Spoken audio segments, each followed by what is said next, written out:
एक बार फिर से स्वागत है दोस्तों आप सबका वीएस केमिस्ट्री क्लासेस पर। तो हम पढ़ रहे थे एरीन्स एंड एरोमेटिसिटी। हमारी यूनिट चल रही थी एरीन्स और एरोमेटिसिटी। हमने लास्ट लेक्चर 4 तक कर लिया था और हमने यहां तक पढ़ लिया था कि एरोमेटिसिटी क्या होती है, किस कंपाउंड को या किस यौगिक को हम एरोमेटिक कंपाउंड कहते हैं। तो हमने पढ़ा था हक्कल का नियम। हक्कल का नियम जिसे हम 4n+2 का नियम भी कहते हैं। 4n+2 का नियम यानी कि वह यौगिक या वह चक्रीय यौगिक जिसमें 4n+2 पाई इलेक्ट्रॉन पाए जाते हैं, वो सारे के सारे यौगिक एरोमेटिक कहलाते हैं। उसके बाद में कुछ और भी पढ़ा था हमने कि जो एरोमेटिक यौगिक होते हैं उनके गुणों के बारे में पढ़ा था कि एरोमेटिक यौगिकों में अनुनाद का गुण पाया जाता है, उनमें डबल बॉन्ड पाए जाते हैं वो डीलोकेलाइज्ड होते हैं। ये सब हमने पढ़ लिया था। अब आज हम अपनी इस यूनिट को आगे बढ़ाते हैं और आज हम पढ़ते हैं कि इलेक्ट्रोफिलिक सब्स्टिट्यूशन रिएक्शन जो होती है वो क्या होती है। एरोमेटिक इलेक्ट्रोफिलिक सब्स्टिट्यूशन रिएक्शन अगर हिंदी में बात करूं तो हमारी हो जाएगी कि एरोमेटिक इलेक्ट्रॉन्स नहीं प्रतिस्थापन अभिक्रिया है। ये बोलोगे कि सर इलेक्ट्रॉन्स नहीं प्रतिस्थापन का क्या मतलब हुआ? मतलब ये हुआ कि कोई इलेक्ट्रॉन्स नहीं आएगा और प्रतिस्थापन अभिक्रिया वहां पर संपन्न हो जाएगी। वो कैसे होगी? तो आइए देखते हैं इसके लिए आज का ये लेक्चर। सबसे पहले मैं बात करूं कि सर यह अभिक्रिया किस प्रकार होती है, तो किस प्रकार मैं बात करता हूं कि कोई भी एक एरोमेटिक यौगिक होगा, चक्रीय यौगिक एरोमेटिक यौगिक होगा। उस एरोमेटिक यौगिक के पास एक इलेक्ट्रोफाइल आएगा। अब ये इलेक्ट्रोफाइल, ये न्यूक्लियोफाइल, इस नाम से आप बिल्कुल एकदम फेमिलियर हो जाओ क्योंकि ये नाम आपको बार बार सुनने को मिलेगा। जब भी आप ऑर्गेनिक केमिस्ट्री की बात करोगे, जहां भी आप रिएक्शन मैकेनिज्म की बात करोगे, तो आपको ये इलेक्ट्रोफाइल और ये न्यूक्लियोफाइल वर्ड बहुत बार सुनने को मिलेगा। इलेक्ट्रोफाइल क्या होते हैं? इलेक्ट्रोफाइल उन ग्रुप्स को बोला जाता है जिनके ऊपर एक तो धनात्मक आवेश होता है और दूसरी बात ये होती है कि ये इलेक्ट्रॉन को चाहते हैं। अरे जिसके पास पॉजिटिव चार्ज होगा वो किसको चाहेगा? अरे नेगेटिव को ही चाहेगा। अरे पॉजिटिव नेगेटिव को ही तो अट्रैक्ट करेगा। हाँ सर बिल्कुल करेगा। तो ये इलेक्ट्रोफाइल होते हैं, ये इलेक्ट्रॉन्स नहीं होते हैं, इनको इलेक्ट्रॉन की जरूरत होती है।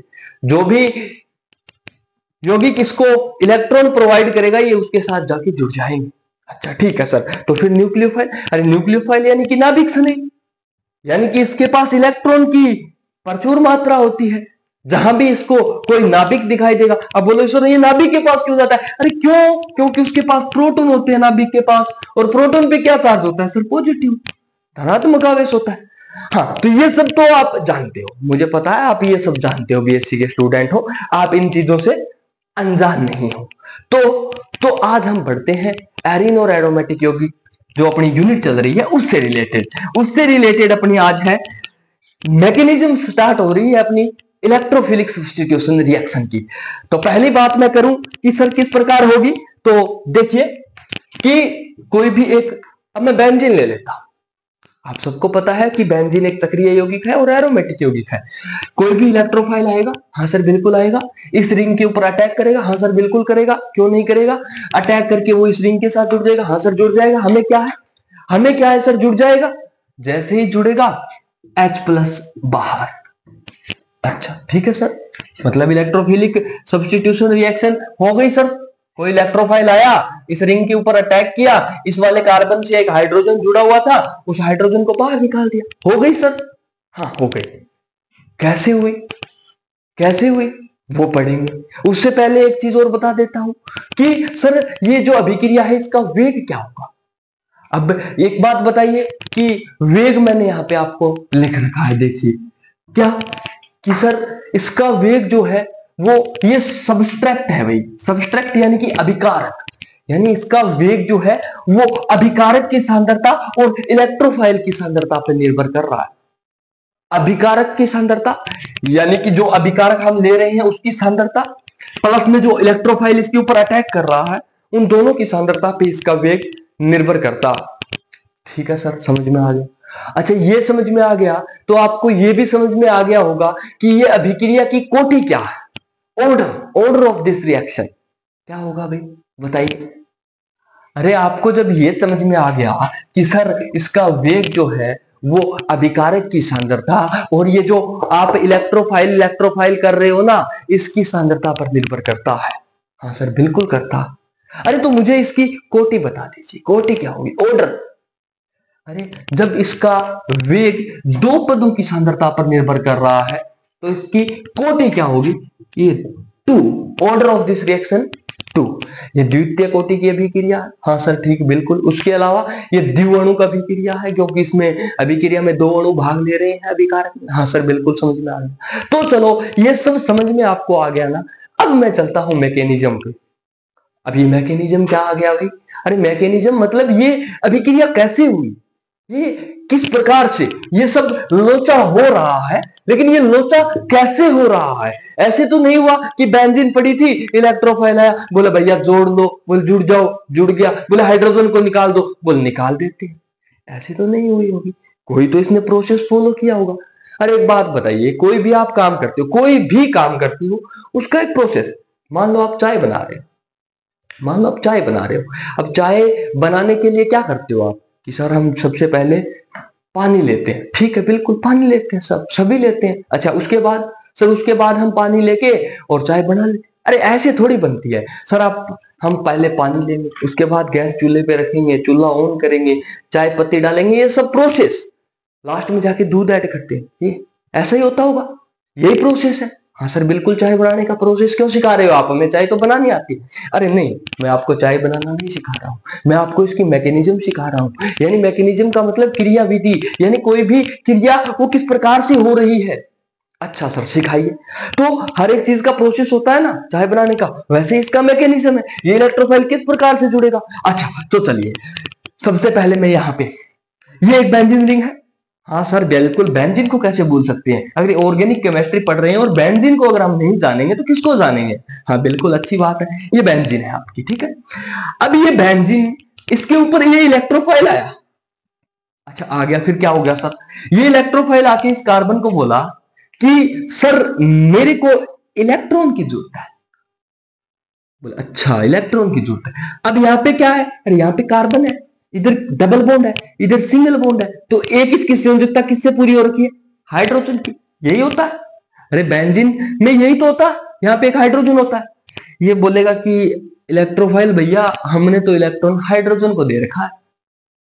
बोले यार एक काम करो, हाइड्रोजन को निकाल दो। अच्छा हाइड्रोजन को निकाल दो, बोले हाँ। बोले तो हाइड्रोजन को निकालने के लिए तो घर वालों से परमिशन चाहिए।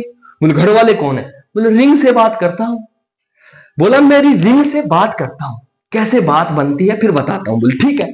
अच्छा जैसे इसने अटैक किया या जैसे इसने रिक्वेस्ट करी, जो भी किया, इसने क्या किया, इसने इस डबल बॉन्ड को बोला कि भैया ये तेरे वाले इलेक्ट्रॉन अगर तू मेरे को दे दे तो क्यों ना मैं एक इलेक्ट्रोफाइल जोड़ दूं।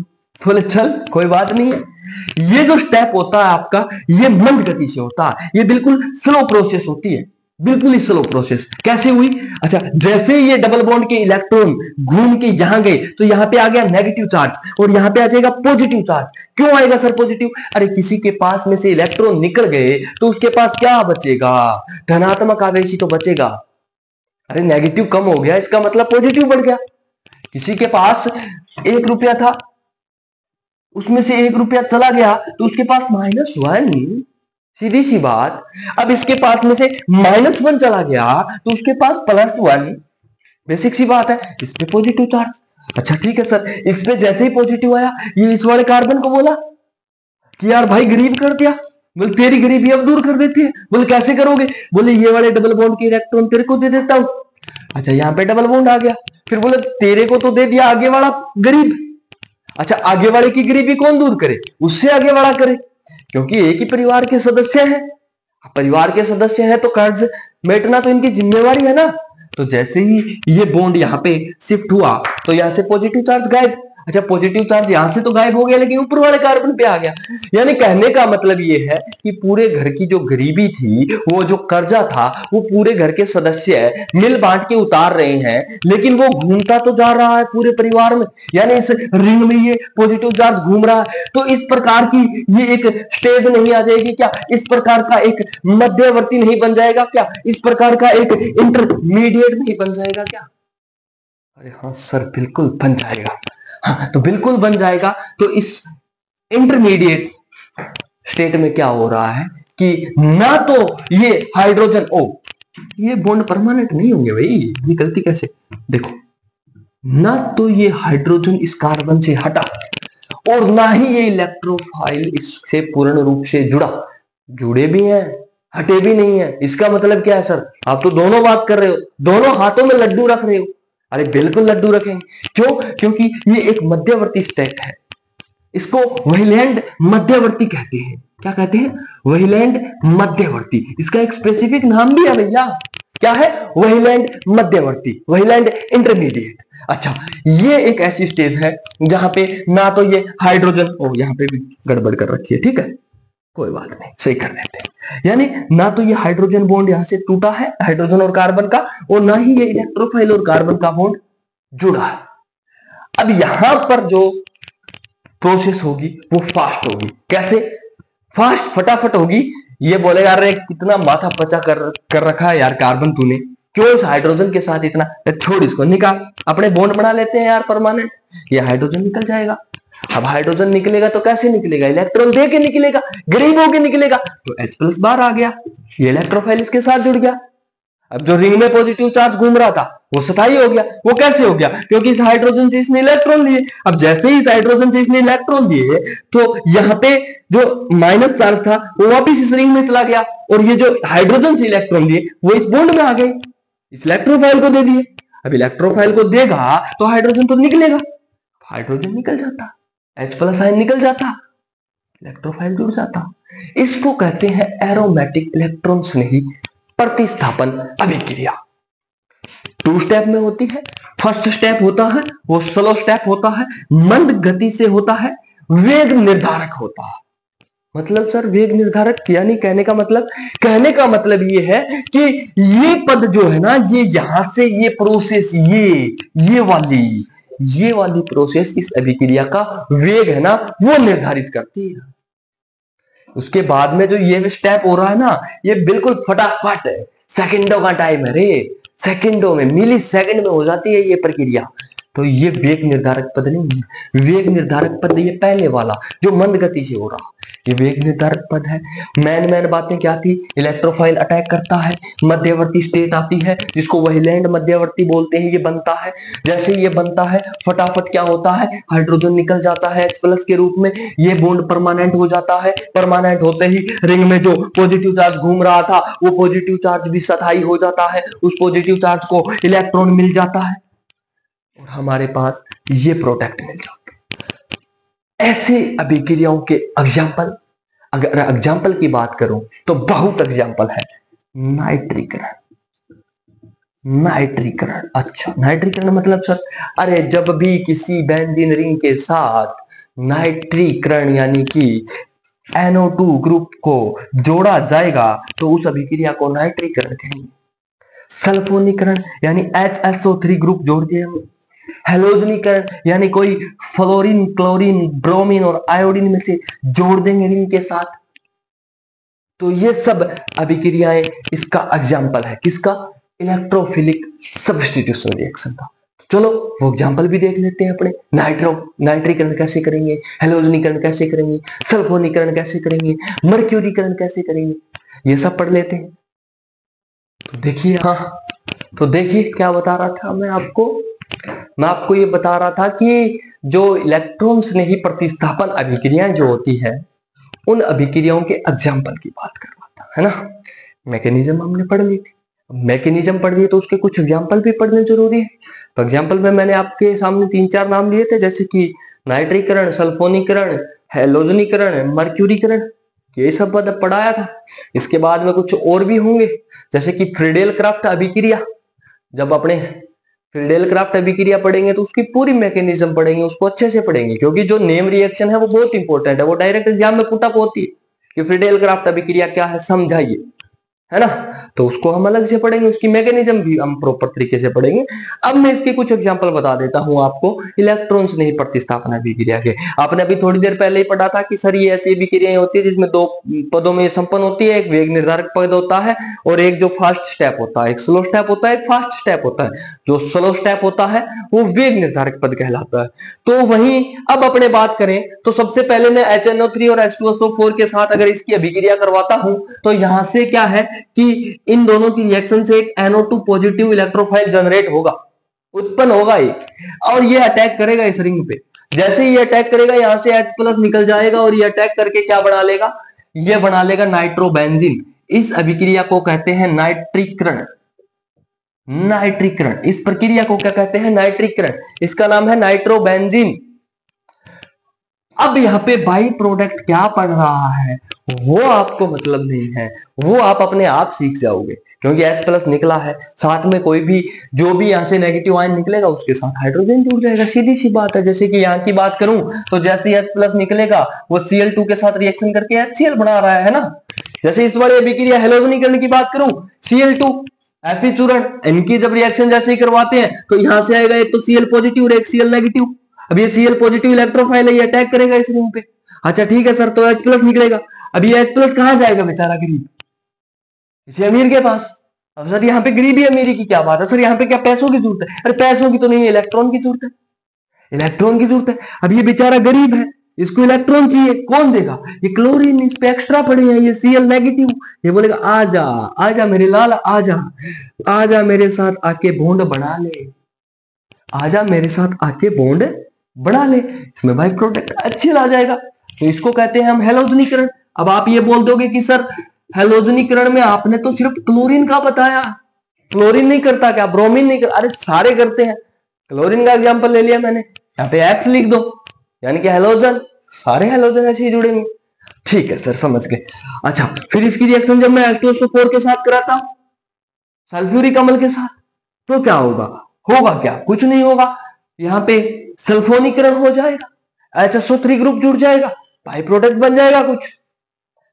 जैसे ही अब इसकी रिएक्शन मर्क्यूरिक एसीटेट के साथ कराता, मर्क्यूरिक एसीटेट है ये क्या था, एसीटेट ग्रुप, Hg मर्क्यूरी, तो नाम हो गया मर्क्यूरिक एसीटेट।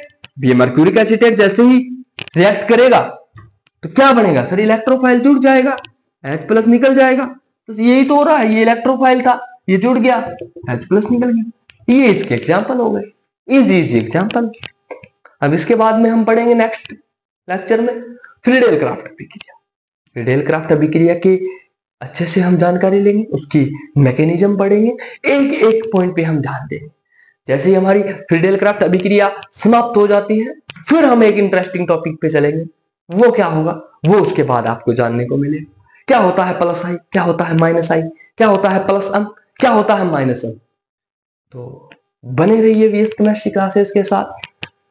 अगर आपको मेरा पढ़ाया हुआ अच्छे से समझ आ रहा है, अगर आपको लग रहा है कि कुछ एफर्ट जो लगाए हैं वो काम के हैं, तो चैनल को सब्सक्राइब करना बिल्कुल नहीं भूलें। लाइक, कमेंट, शेयर जो भी आप कर सकते हो वो मेरे लिए बहुत महत्वपूर्ण हो। धन्यवाद।